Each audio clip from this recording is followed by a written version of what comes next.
Look at you. Greetings from Greetings. a new place. You're in Mom's kitchen. Yeah, here I am. How did this Your old happen? haunts. My old haunt. We've switched. Now Yeah. I'm far away and you're in the kitchen, but you're at Mom's. But what happened? How's the show being done from the kitchen? Are you It's a cooking long and during? winding and complicated story. We have lots of time. Okay. We Well, have lots of time. We've got almost an. I'd say we generally do an hour show. I think we mm, have 55 minutes to talk about other things tonight. okay. So, yeah, there were Oops, some I let something technical. slip. I let something slip there. Oh, oopsie! There were some technical issues that we had in the on the desktop computer in Mom's office. It's a fine computer. It's just not. I don't have the things that are new enough to plug into it to do it. Ah, gotcha. So my headphones need atomic blaster, you know, additions that I don't have, Gotcha. and lightning ports and all kinds of stuff. And Lightning ports. yeah, so Mom's listening upstairs, and I'm in the Okay. kitchen, and I hope that Oh, there's a sound of the dishwasher running. I hope that's not too distracting. not at all. It's a festive holiday feeling. Happy Cooking. Thanksgiving Yeah. time to you, sir. And you. I'm very excited. Have you been cooking all day? No, we're gonna cook tomorrow. We're gonna eat Thanksgiving dinner tomorrow. No, but sometimes people do some prep of some things that are going to be like I cooked today Well, you're a maniac. because That's I'm going to somebody's house tomorrow and I didn't want to take over their kitchen, so I prepped the casserole. So all that has to be done is it gets thrown in the oven when I get there for a little mhm. while. That's not what we did.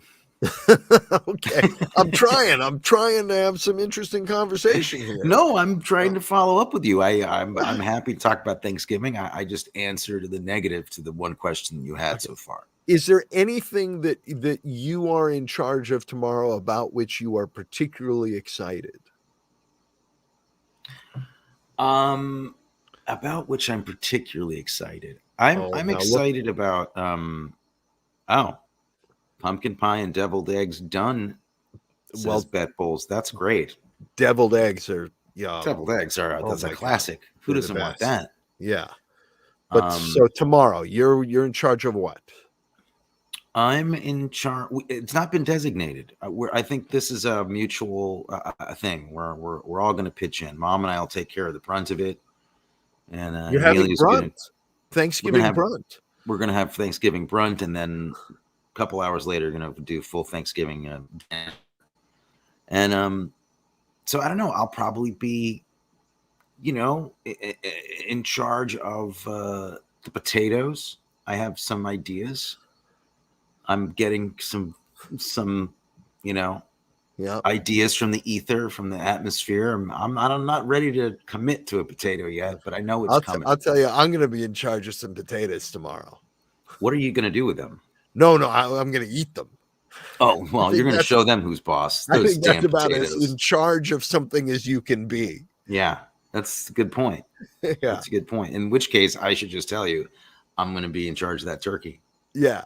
I made a rutabaga carrot casserole. I would know that you had made that if there was a table full of dishes for potluck You know, Thanksgiving, and somebody pointed around, we're like, and here is the rutabaga, and I'd stop you and I'd be like, that's Matthews. rutabaga with butter and horseradish mashed in, and then it's also mixed in with little cubes of Gruyere cheese, Whoa, you're going which to be will in for a rutabaga-ing. yes, yeah, there you go, and those will melt, and then it gets topped with a mixture of rutabaga and mozzarella that gets melted on top of it. Yeah, it does. So That's what looking forward happens. to that. Yeah. So any news this week? Anything exciting? Oh, let me think. Anything Um, going on with your movie on Amazon? People, that's you have a right. movie I'm on sorry, I Amazon. forgot to mention. Yeah, finally, the movie that me and my team have been trying to make for and finish for years is finally done and out and got Little bit of released on. little bit of news. Yeah, um, yeah, we buried the lead here on Arkin Bros. We talk about rutabagas and talk about mom's computers, and then And we talk about movies. the name of the movie is Sender. Yeah, it's called Sender. It's a feature film, and it is available to see. It's a thriller. Yeah, I guess if I were to try to explain it, kind of in the David Cronenberg world, very inspired by him. I'm very inspired by him, and this movie is. And yes, and we're proud of it. And it's now available. It's a sci-fi thriller now available on Amazon, and Vimeo, and Vudu, and a few other channels, but I can't remember what they are. Well, if you look it up, if you just Google it, you Google that movie and it tells you all your different watch options, right? Yes, you should be able to. Although I haven't done that with Sender yet, but I bet you could. That I is know it's very on there. It's on IMDb, and it's on the places that you go to look at to see if there's a movie. well, nobody's going to listen to you about whether or not they should watch it because you made it. So of course you're going to say that. But I did not make it. And I'm going to say you should see this movie. It's Senda. It's got everything. It's got dancing and singing and danger, more danger, crazy things you've never seen. Yes, Sender. You should see. You should see this movie that my brother made, and then have some matzahs by Strites. Yes. No, yes. it's a wonderful, wonderful, strange, dark, disturbing, interesting ride.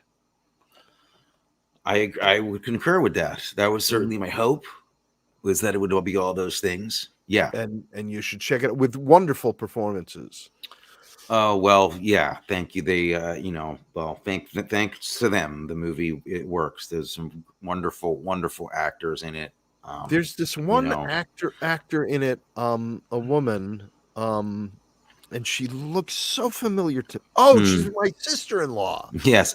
Does she play Dr. Ames in the movie? Yes. She's fantastic. Yes. Joe Erla, Chuck Montgomery. Yeah. Jim Conroy. Some great people in this movie. Jacob A. Ware,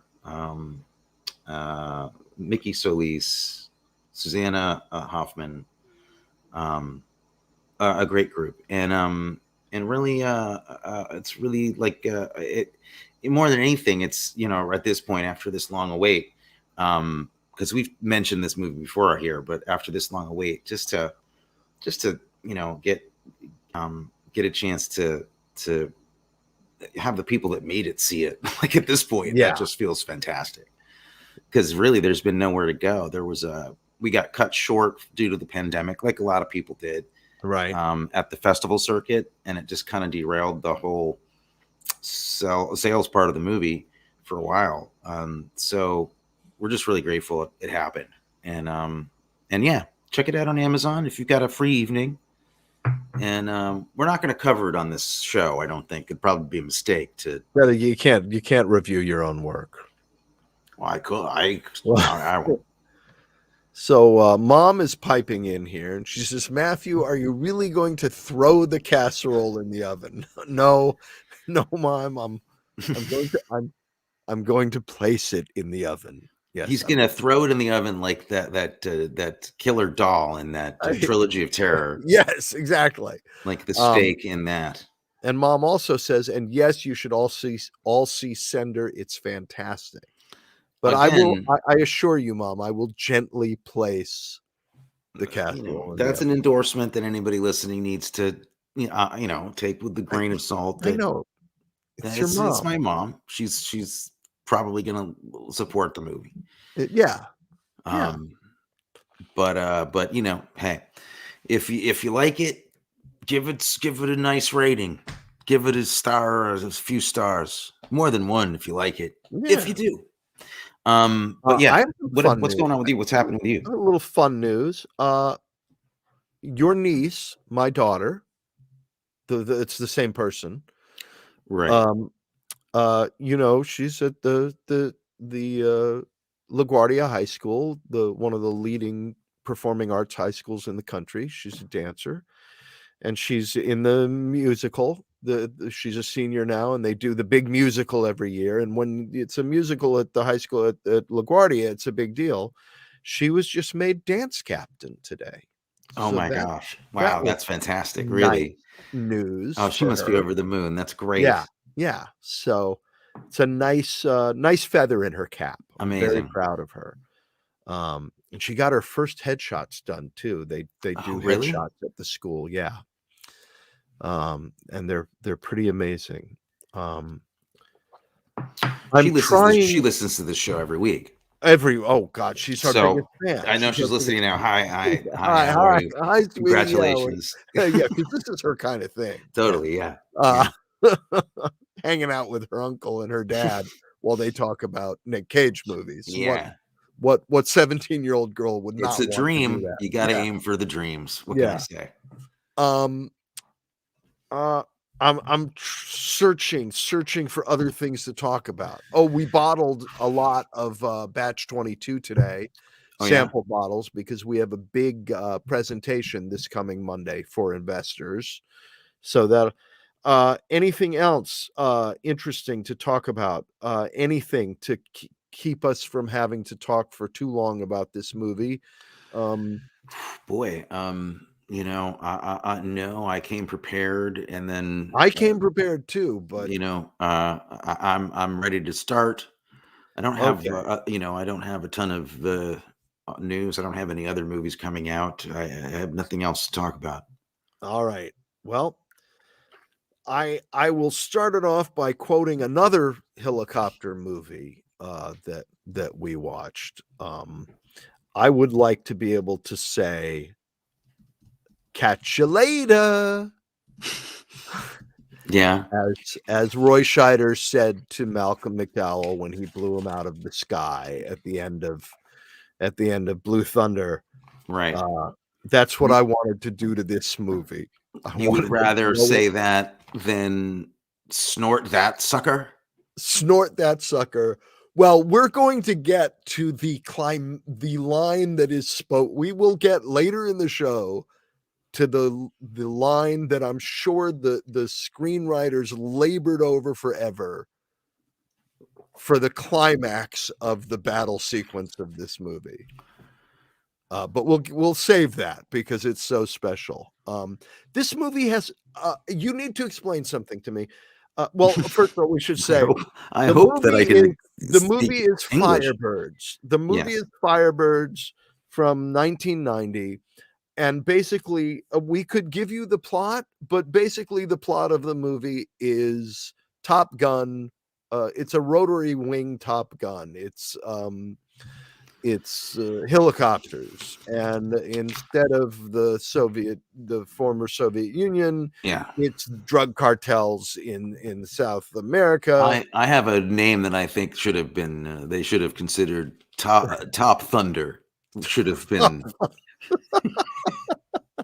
That should be the name of this movie. We're reviewing Top Thunder. So, Tom Cruise is played by Nicolas Cage. Kelly McGillis is played by Sean Young. Tom Skerritt is played by Tommy Lee Jones. Um, there's Anthony Andrews. Anthony Edwards There's is not really a goose yeah, simulacrum, really. Breaker is the Brian Okay. Kessler play, but he doesn't get killed. He gets shot, but he doesn't get killed Yeah, but we don't get to Goose know does. him as well as we get to know Goose. Don't get to know him. My buddy Richard Soto is Captain Tejada in the beginning of the movie. And Richard's with us. He's spending Thanksgiving on the show with us tonight, isn't he? He actually can't be here because he's in tech dress for A Christmas Carol at South Coast Repertory, wherein he plays the ghost of Christmas Present. Mm-hmm. Um, and Well, I see he has his priorities. Fine. J.A. Preston plays General Olcott, who would be, I'm forgetting the name of the actor in Top Gun, the bald captain of the ship at the end of the movie, who when they Oh, do the who's that flyby. guy? Who's in That guy, everything? he's That guy. Yeah. fantastic, but I'm Yeah. forgetting his name. Anyway, um, so that's the movie. We don't have to go into the plot because if you saw Top Gun, you know the plot. It Yeah. has to go through all the helicopter training to be very special in the helicopter. He's got an eye problem that he has to overcome. And then there's the big mission down in South America where they have to go after the very bad man who's making things tough for the Who DEA. has a history with Nick Cage? Nick Cage has actually had a run-in with this guy, Yes. and he Yeah. killed his friends at the very beginning of the movie, Right. which I think you left out an important part, that this sets up a classic revenge tale, which Sorry. yeah, Sorry. yeah, Yeah. it's pretty exciting. Yeah. Um, And we know he's a bad guy, not just because he killed the guy at the beginning of the movie, but because they show us many, many photographs, surveillance photographs of him in which he looks like a bad guy. well, that comes in later in the conversation. There is a photograph of him during a debriefing, like Yeah. like a a spy shot of him, black Yeah. and white picture, and it's clearly like him, like making eyes at the camera, kind of like Yeah. Like I'm a bad guy. this is not a I spy don't shot. In other always. words, it's no telephoto lens. It's literally like a close up of him. They're 3 feet away, and he's looking at the camera and he's Yeah. smiling. I'm like, that's not. And he looks like I don't always blow DEA agents out of the sky, but when I do, right. I mean, it's just unbelievable. Everything. But here's the biggest question I have for you. This and I want to know if you can answer it. This movie has a 4.8 rating on IMDb. You think that's high? Well, my question is a is that 4.8? Does IMDb use a scale of 1,000? Oh well, come on. It's a nostalgia pick. It's a nostalgia pick, and also I think this movie was very big in in Europe and in the Is the Balkans. 4.8 out of 10? Is it 10 on IMDb? I always Yeah, thought oh, it's 10. Okay. I yeah. thought it was 5. I thought it said No. because on Amazon it's 5. You get 5-star rating. Yeah, no, On it's Uber, different. you get 5 stars. Hey, Yeah, 5 which is stars. strange because I think like IMDb is owned by Amazon now. Right. So, So why don't they get the number system straight? okay. Where to begin? Where to begin? Well, I think we can begin with the first shot. Why not begin right at the very beginning with one of the best helicopter shots in a movie.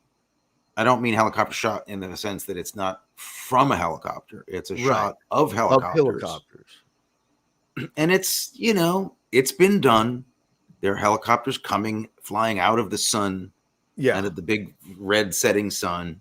And but this arguably is the best one of those I've ever seen. Yeah, and so good that they use it again at the end. Well, look, we're not at the end yet. We're just at the beginning. Can we be at the end? No, we're only 19 I minutes. think that I'm talking about the only high point right now. And I will agree with you. That shot is gorgeous. Yeah, I thought we were in for a treat. Yes. And then you ran your head straight into the brick wall that is the worst script ever written. It is so bad that it actually I'm going to do some research and see if it's on purposely that bad, because there's a part of me, look, Matthew described the movie perfectly. You described it perfectly. It's Top Gun with helicopters. It's the same thing with just a shred of officer and gentleman, except Nick Cage isn't really, from the the wrong side of the tracks. He's just he's just an arrogant kid who flies helicopters. But it's what I think was surprising to me was how I was expecting a movie this straight to video, and it was straight to video. Like I don't even think it got released in theaters here, or if it did, it was out for like a weekend. And you're expecting. I think actually it went to video like in the middle.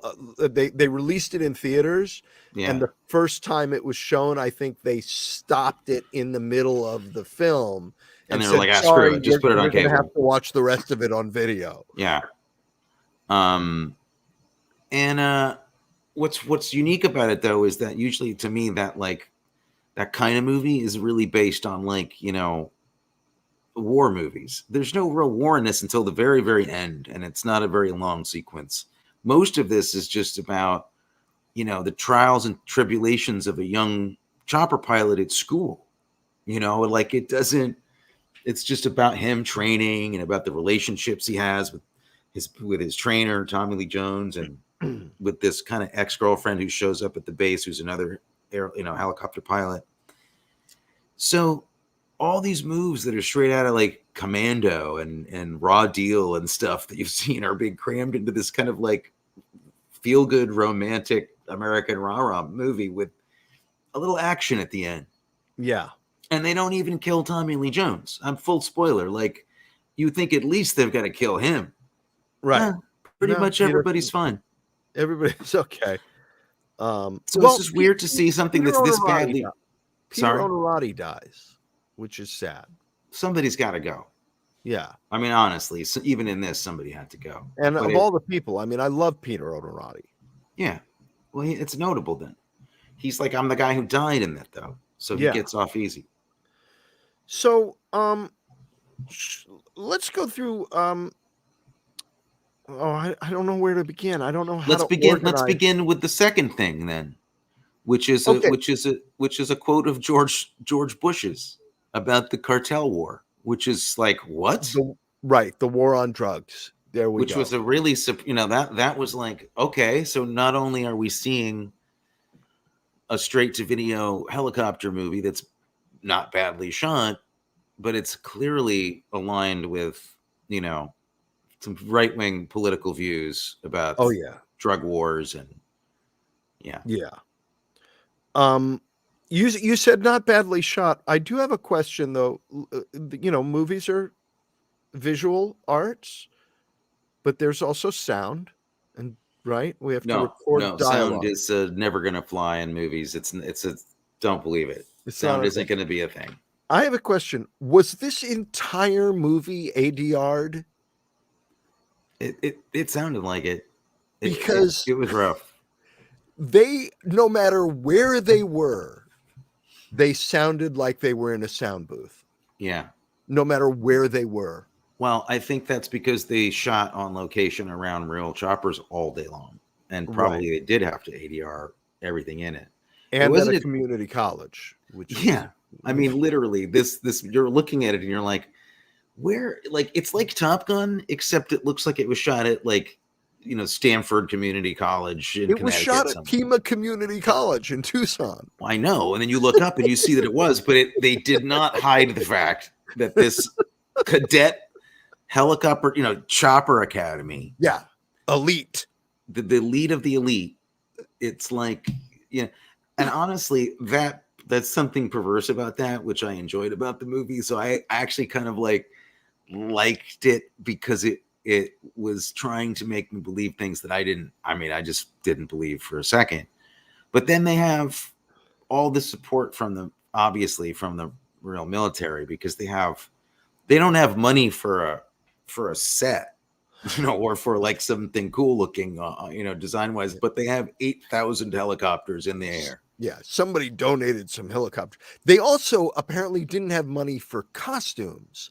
I'm sure the military donated uniforms, so the flight suits and all of that stuff looked great. But the minute they were in civilian clothes, I mean, somebody needs to explain to me the outfit that Sean Young is wearing in the laundry room scene. I was confused. It was just like she allowed them to dress her like that. I wasn't angry at anybody, but I was confused. I could not No. believe what I was seeing. Then there are scenes in this movie that you watch and you say, okay, that is a scene that did not give me any information, and nor did it advance the plot in any way. For instance, the birthday party scene. The only Yes. information that gives us is that Tommy Lee Jones had a birthday. Yeah. And I Well, suppose that plays a little bit into the theme of aging and, oh, I'm getting too old and they won't send me on the mission with my crew, and do I still have it, and the new young buck is coming up and maybe he'll be better than me. But the scene, so they put that scene in there to support that theme. I get that. But it never occurred to them to have it serve some other function with maybe some interesting dialogue or well, something. I think they thought they had interesting dialogue. I think they really thought maybe they had a kind of a tender mercies in the sky kind of thing here. And they didn't, but I think they thought they did. Tender mercies I mean, in the sky. we learn that he's 40, and he's aging, and then Yeah. he used to be the best, and now he wants to go. He doesn't like to go to parties. He just wants to kind of go home, and he's kind of like a family, like homebody now. Yeah, but he And can then, still but blow then we out also the learn handles. that he's really well liked. I mean that's having everybody show up at that party and kind of genuinely want to be there for him as a surprise. I guess they're trying to say people really like this guy. Yeah. Okay. So, I mean, I think you were prepared for a bit of an action movie here with some twists of plot and espionage, as I was. I didn't know this was going to be kind of an airborne romance. I didn't know that. Okay, well, you keep referencing the romance. It's I have there, plain as day. Yes, it's there. Look at the costume she wore in the laundry room. But I have a question about that. They had a romance that went south, and now they've shown up at the same training thing, and she is saying, I'm not going to have anything to do with you anymore. Right. Doesn't want to see him at all. Don't want to see you. It's over. This isn't happening. And it's a hard no, just flat no. It is a hard, flat no. You do not have a chance with me. This relationship is not going to be rekindled. And then nothing happens to change that. There's no event of any kind. Like he gets injured or he has something. Nothing happens, and suddenly she's like, something does happen though. I mean, you do watch it. You're right. You're like, and then suddenly she's just like, let's when go are we away going for out? the weekend and have sex. Yeah, like out of freaking nowhere. Out of nowhere. It makes no sense. And then I stopped and I thought, oh, wait a minute. He, in the interim between no and yes, let's go away for the weekend, he did well on the test. Oh. And that's when I got kind of disappointed in the movie, though. When I was like, oh, like this is pretty juvenile thing to do if that's what they were doing, because that is the only thing that changed. That's the only thing that changed, but I didn't see that as something that hadn't. They didn't. What else could it possibly have been other than that? That they. Okay, but if you're going to say that that's what it was, then show her caring and scheming to be with the best at some point. But we don't see that part. No, I think this is where the movie is either secretly stealthy genius or the most morally corrupt movie I've ever seen. I think it's neither. I think it's just Ooh, clumsy, and that's the I hot think take. that those two things that you've identified, they both happen in the movie. I don't credit the writers with linking those things up at all. I think they either cut a scene, or were like, well, she's got to get together with him. She changes her mind. See, here's where I don't know. I mean, maybe we look at movies. This is maybe one of the places we look differently at movies, is because I'm just acting on what I saw. I'm not thinking about anything but, okay, what changed? He finally did well on the test. The bad test. And everybody on campus is like, hey, great, man, you did it. You got out of the bag, or in the bag, or whatever they called it. Yeah, he beat the bag. That's before he fails with the eye thing, because she's already on Team Cage by that point. But the only thing that happened is a big deal. Like, he's like really like proud of himself, and everybody knows that he did this thing. I don't know why. Well, and that's the only thing that changed. And I'm like, maybe, but these writers are so dumb that they think it's.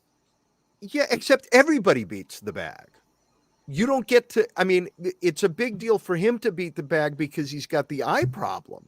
But there is no pilot who gets to fly those helicopters and go down to South America who doesn't pass that test. This movie really got under your skin.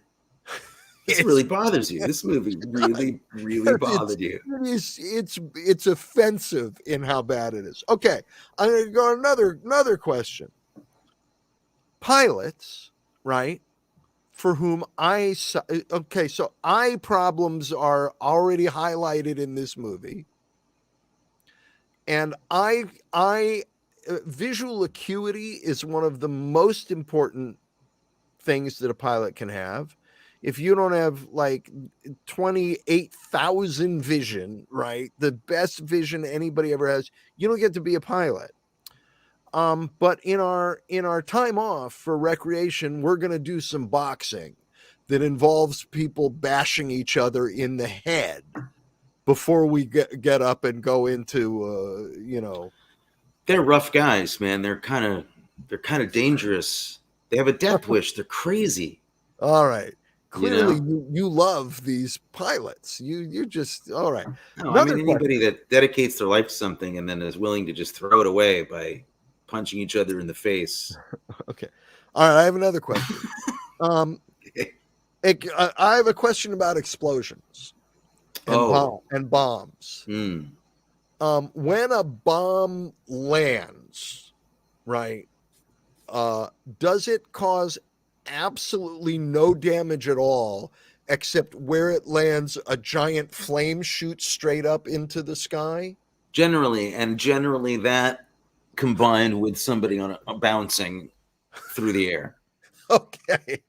Fully intact, not her really harmed, but just kind of going, whoa, and flying. Yeah. Because the explosions in this movie were clearly just like flames shooting up into the air. No damage, nothing.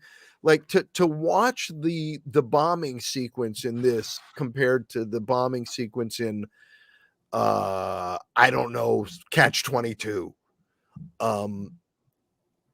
Right. With buildings exploding and it's like, we don't have any money. Firebirds comes up a little short is what you're saying. They're saying we can't blow anything up, but what we can do is shoot some flaming gasoline into the sky. Right.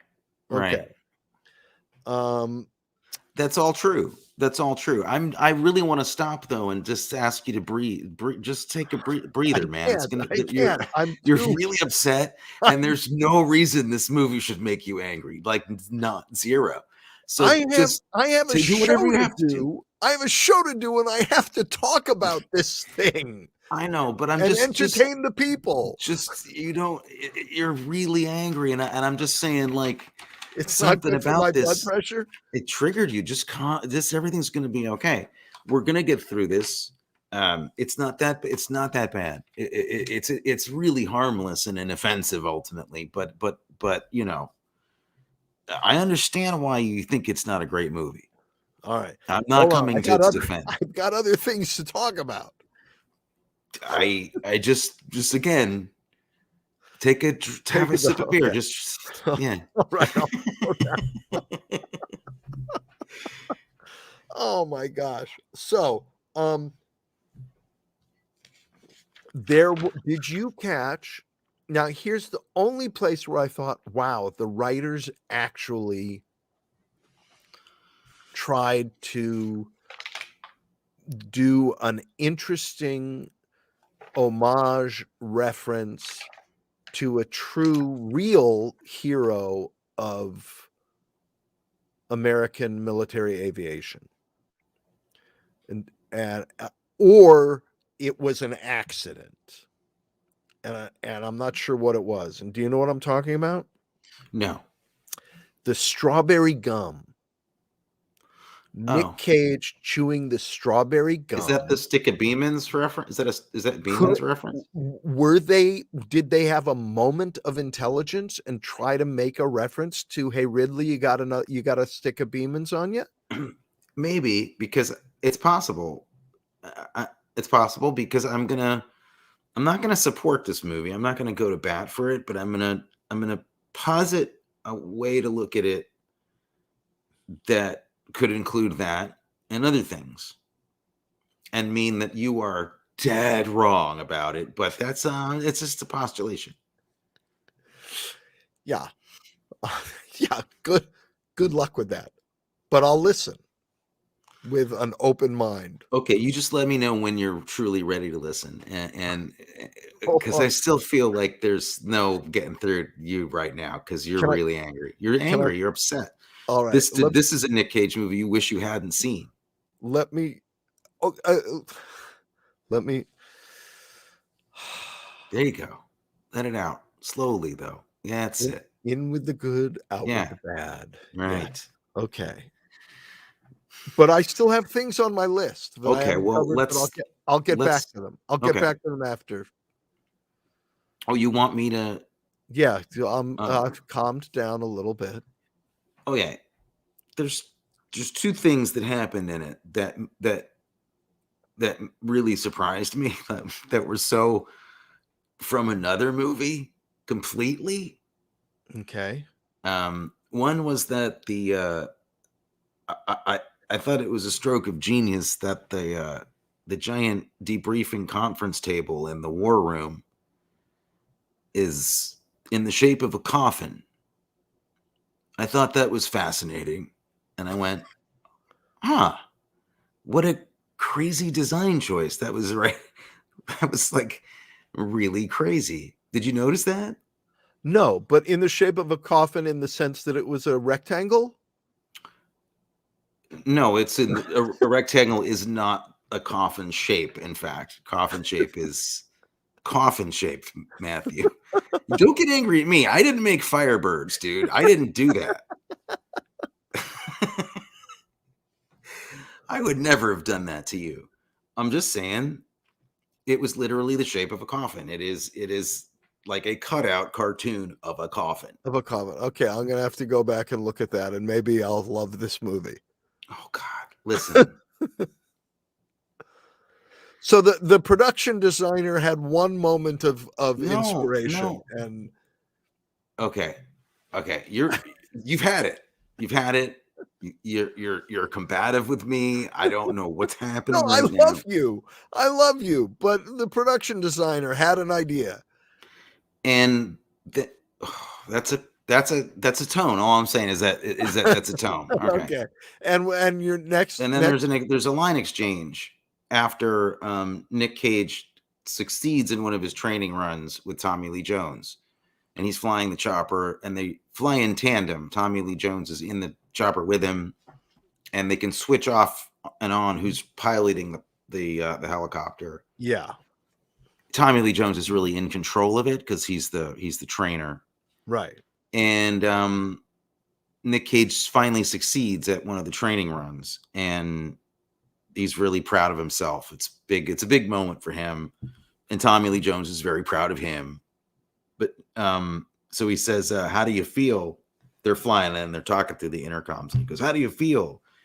And Nick Cage smiles, and then he gets serious, and he says, I don't feel anything. And Tommy Lee Jones like smiles and nods like that's the right answer, and they fly off. Yeah. And that's when I thought this movie is kind of like a secret Paul Verhoeven. It's a little bit like I mean, you could view it as a Paul Verhoeven movie. It could be that the makers of it were making something mocking Top Gun completely and totally, and subvert in a subversive fashion, so that it kind of looked like Top Gun and felt like a stupid version of Top Gun, but was in fact kind of mocking it and leaving clues that maybe there was a mind behind this. Because honestly, I don't think you could make a better parody of Top Gun than this. I could. Okay. Well, I got it out of my system. That's all I wanted to say. No, I hear you. And I one of the things I truly love about you is your unbridled, unapologetic enthusiasm and dare I say ombudsmanship for any movie, to take it and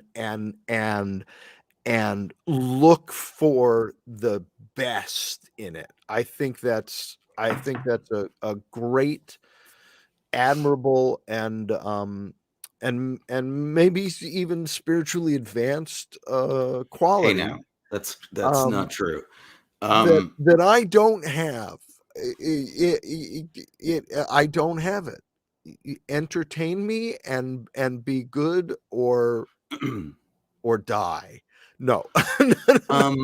Yeah. Okay. I'll take that. I mean, thank you. I think that what you're describing is the way that you feel about food. Yes. Yeah. Yes. So I don't, for you, a bad meal, I know you've had them, but you'd be hard pressed to go like, well, what was a truly like a bad meal, as opposed to one that was just interesting, or like, I mean, you like a taco truck as well as a fine restaurant. In fact, taco truck is more your speed in many ways, but you appreciate food of all different kinds. Right. And yeah. what goes into the making of it and how it's made. And even if it doesn't totally work, you're like, oh, well, it could be better if you did this or that to it. I think that's exactly how I look at movies. I don't really care if they suck. There's just still as much for me to think about if they're bad. Right. And so anyway, I mean, I don't know, whatever. I also think that having made a couple movies, you something dawns on you, because I've been hard on movies, of course, but something dawns on you where it's like, even the worst movie you've ever seen, like a group of 10 or 15 people loved it so much that they really did work hard to make it, no matter what it is. They're all, even a terrible movie is really hard and painful to make. This is And why you're a better person than I am. I think but this is this, look, we're Siskel to Ebert, different attitudes. You're unforgiving and unremitting, and I'm a little bit more open, but you talk, but you want to see me feel a little bit unforgiving, let's talk about some new Netflix shows. Like, right. that's where I'll fall apart on that completely. And you'll be right. like, yeah, but the writing is good and it's interesting and it was well threaded and thought through. And I'll be like, I literally want to walk off the side of a cliff right now. Right. Okay. Can we get back to my fun list of bad things? Please not talk about how great I am anymore. Okay. Dialogue. There's some dialogue in this movie. You came up with one of the two good lines in the movie. Hmm. There's So another you like line. that exchange was kind of like Yes, I interesting remember exchange. going, interesting. Okay. One other line, and that I thought I liked. Once a helicopter battle has been engaged, someone is going to die. You boys do not have the speed to run away from a fight. I like it's like just bare bones. This Mhm. is the reality of what you guys are facing. But then we get to dialogue like Nick Cage is in the training thing, the gyro training thing, which the screen is the worst video game graphics you've ever seen in your life. You would think that the army would be able to do better than that, but he's being put through his paces, and Tommy Lee Jones turns to the guy who's running the programming thing and says, you know, punch it up to X-ray. No, punch it up to Zulu. Yes. And the guy says, the schedule calls for X-ray, sir. I'm changing the schedule. Ooh, okay. Wow. That's I am the greatest. Nick Cage just screaming Shouting, I am the greatest is over and over again. But that's where I'm like, that couldn't be funnier to me. I couldn't have made you couldn't make that a funnier parody of that stuff if you tried. No, I am the greatest over and over again. Over and over again. When we have mastered these tactics, we will use them to seek out and confront the forces of evil and kill them deader than hell. Yeah, classic. Great line. stuff. That's very big of you, Little. That was witty. Yes. Witty line. And then the big, inspiring father-son, mentor-student moment between Tommy Lee Jones and Nick Cage. I joined my army for the same reason you did, to kick ass like in the old war movies. That's what I'm looking for in you. A first-class all-American hero with his heart and brain wired together, cooking full tilt boogie for freedom and justice. I mean, this movie makes Green Berets look well crafted. That's exactly why there's a part of me that will never rest on planet Earth at all until I get to talk to somebody who will tell me for a fact that this isn't secretly very subversive somewhere, that somebody involved, whether it was the screenwriter or the director or Nick Cage himself, somebody involved knew they were making a parody of this kind of movie, because it's that ridiculous. I mean, honestly, that ridiculous. I can't argue with how bad any of it is, but I will argue with you about how entertaining it is, because it's a very entertaining movie. I thought I laughed my ass off.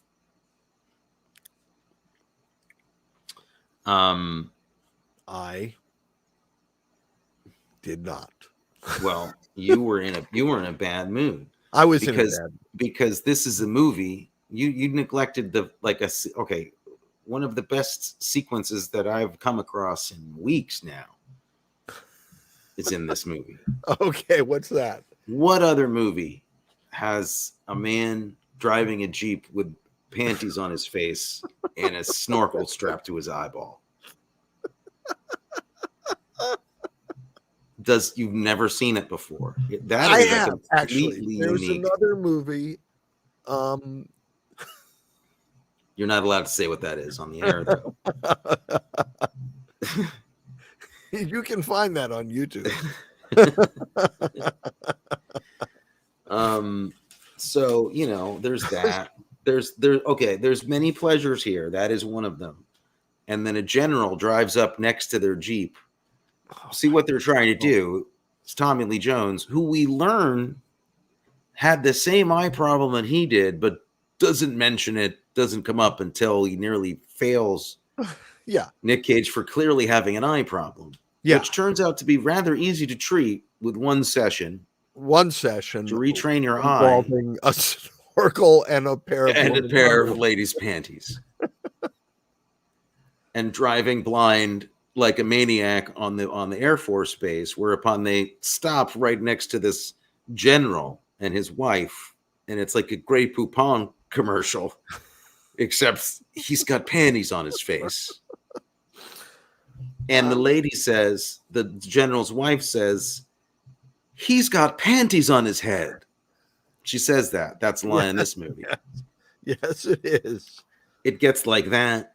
You get to see a great punch out at the disco, because apparently in Tucson, they didn't have a lot of options, so they went to a strip club, which they they created a rock club in and to shoot in. So Yeah. they have that, and there's a great punch out where Nick punches a guy so hard in the face he'd probably have killed him. What can I say? There's many scenes of hilarity and I don't know why you weren't entertained. I love the line when they're driving through the wasteland of the desert, when he says they're going to their romantic weekend, and he says, "Don't you wish we could build a house here?" And you're like, "What's where?"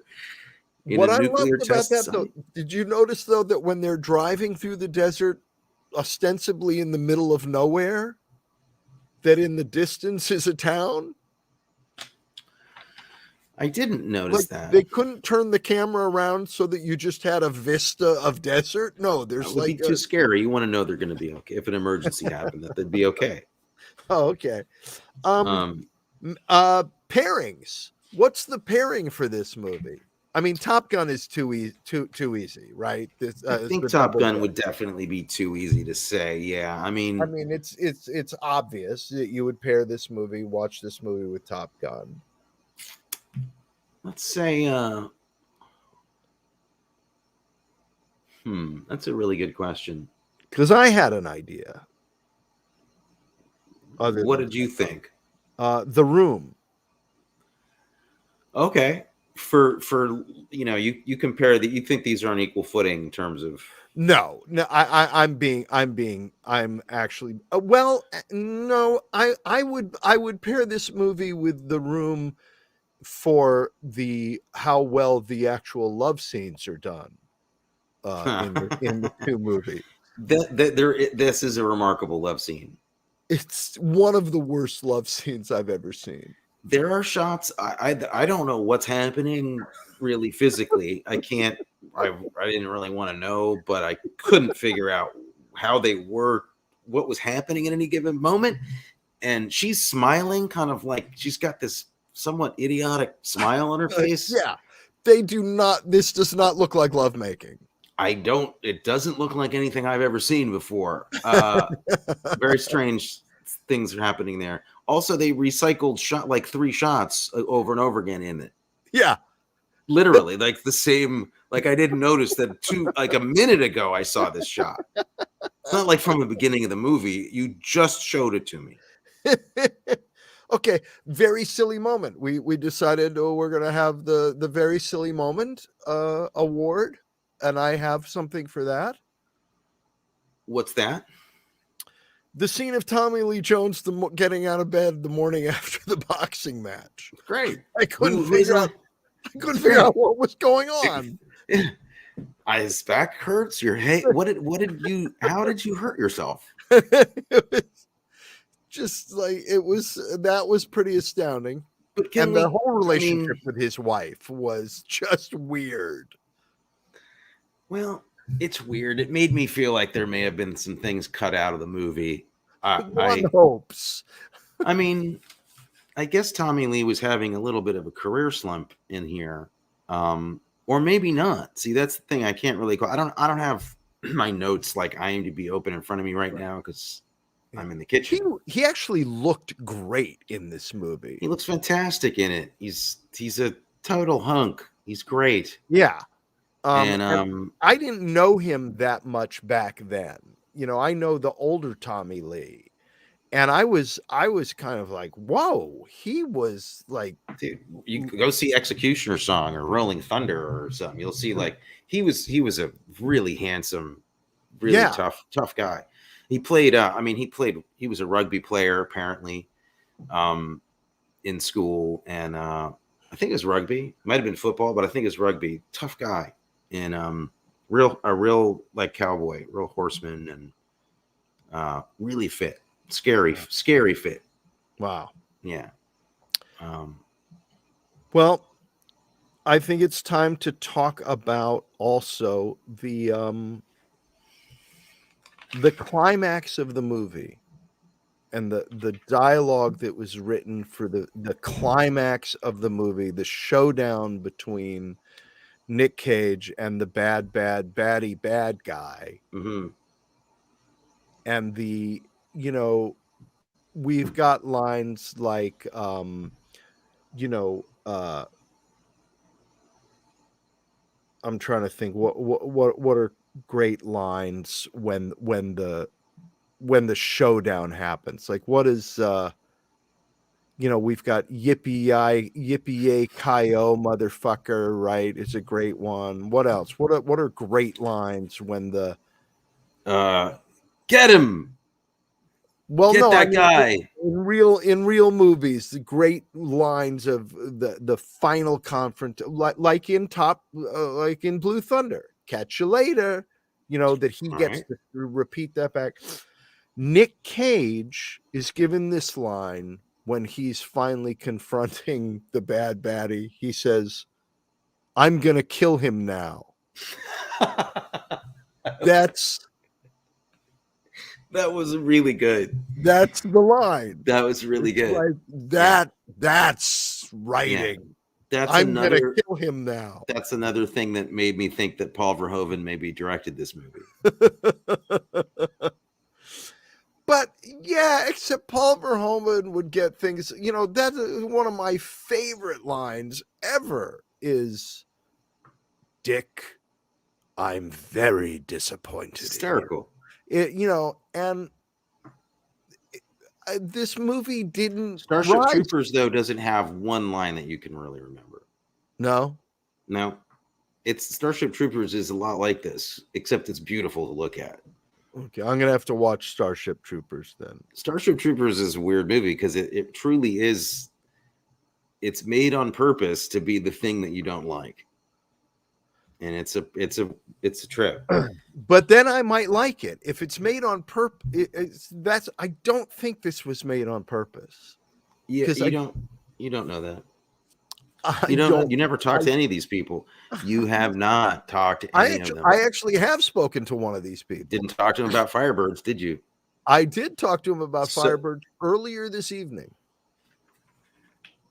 Okay. And he said that when I went to see the movie, I said, "Holy shit, that's what we were making?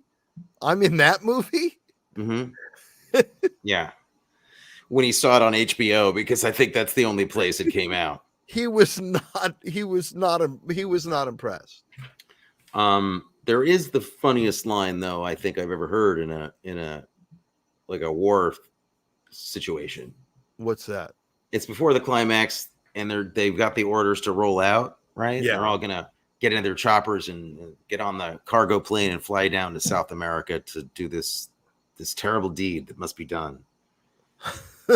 And over the loudspeakers, you can hear like with the voiceover of the commanding officer saying, "In 24 hours, we're going to move out. We launch immediately. We leave tomorrow morning." It's the funniest thing I've ever heard. He changes his mind 3 times during the course of his speech.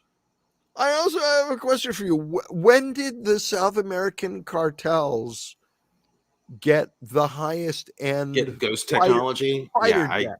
I don't know. I don't know where they got the stealth bomber from, Matthew. I'm not sure. Alien technology, just like we did, I guess. I don't have anything else, I don't think, to say. We launch immediately. We leave tomorrow morning.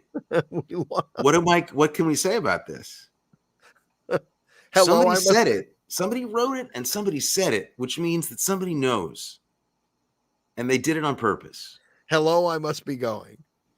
They did it on purpose. I did like all of the dramatic shots of faces in the last battle fight too. The battle fight. That's a good Battle term. fight. Of, Could have been the other name for the Top Thunder or Battle Fight, known in Europe as Battle Fight. yeah. All right. We are praise. You know, if future civilizations see this movie, they will think less of us. I hope that they see other like, let's not put this movie in the time capsule that we send to future. I don't think you have to worry about that. I think it's amazing that you're able to see it now, today, in any form. I think it's pretty miraculous that it's held out this long. I think Tommy Lee Jones is actually always, always pretty good. great, and he's actually trying to make this part into a part, and yeah. I think whenever he's on screen, it's good. I think it does a good job.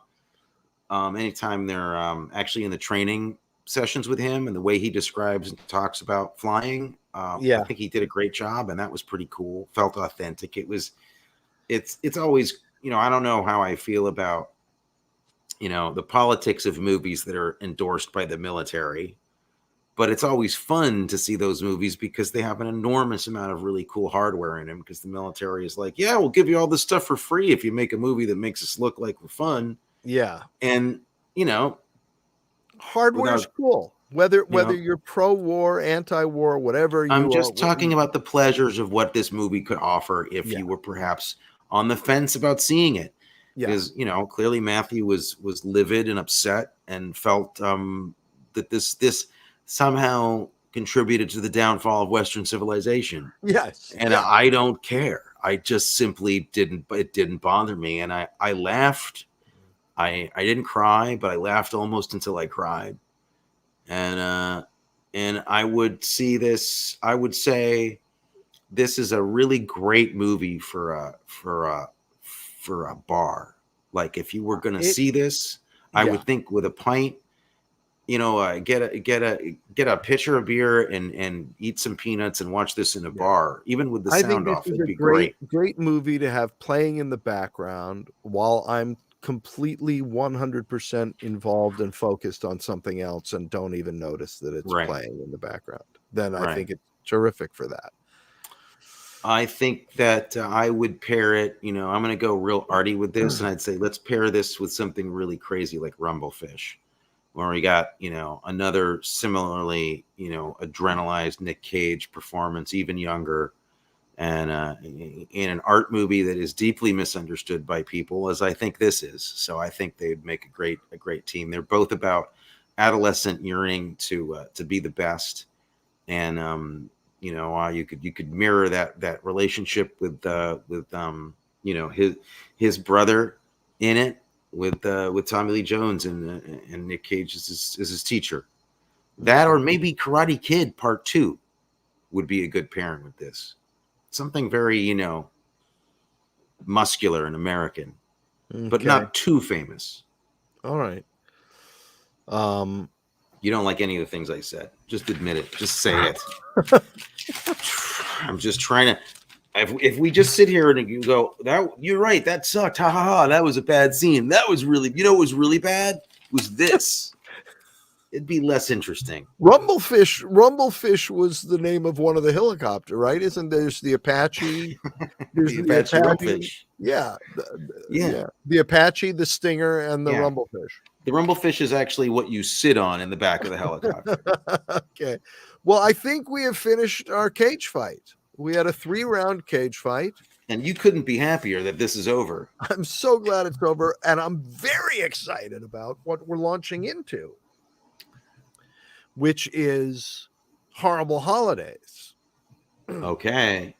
We got some good stuff coming up. We got some good stuff coming up in December, starting with next week, 1974's Black Christmas. We have 3 between now and Christmas, because we have to take the 8th off. But between now and Christmas, we will have 3 Christmas horror movies. Mm-hmm.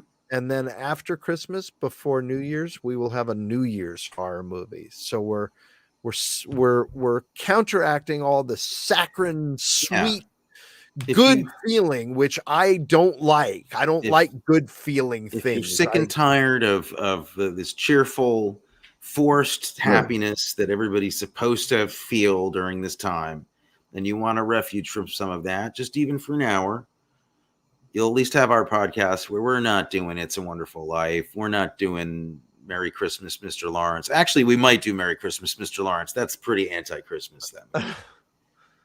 But we're going to do something different. We're going to do terrifying, awful, disturbing movies that, I think it's a nice antidote. Yeah. So tune in or listen to us on the podcast. Tell all of your friends and like us. And 1 or 2 of your enemies if you're on speaking terms. Yeah. And if you hate the show, tell more enemies.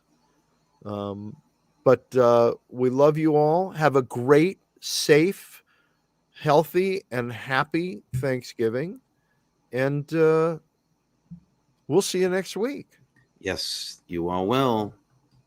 Good night. Happy Thanksgiving, man. You too, buddy. Thanks. Good night. Good night.